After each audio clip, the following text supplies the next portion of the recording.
சேலத்தைச் சேர்ந்த ரவுடி ஜானை ஈரோடு அருகே வெட்டி கொலை செய்த கும்பலைச் சேர்ந்த 3 பேரை போலீசார் சுட்டுப் பிடித்துள்ள நிலையில் அவர்களை மேல் சிகிச்சைக்காக கோவை அரசு மருத்துவமனைக்கு போலீசார் அழைத்துச் சென்றனர்.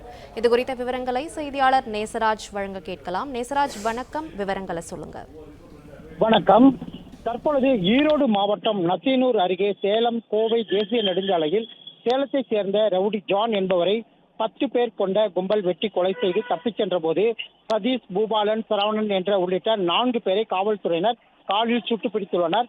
மேலும் தப்பி ஓடிய 7 பேரை காவல்துறையினர் தேடி வருகின்றனர். அதனைத் தொடர்ந்து குற்றவாளி 3 பேரையும் ஈரோடு அரசு மருத்துவமனையில் சிகிச்சைக்காக அனுமதி வந்த நிலையில் தற்பொழுது மேல் சிகிச்சைக்காக 4 பேரை கோவை அரசு மருத்துவமனைக்கு போலீஸ் பாதுகாப்புடன் அழைத்து வந்துள்ளனர்.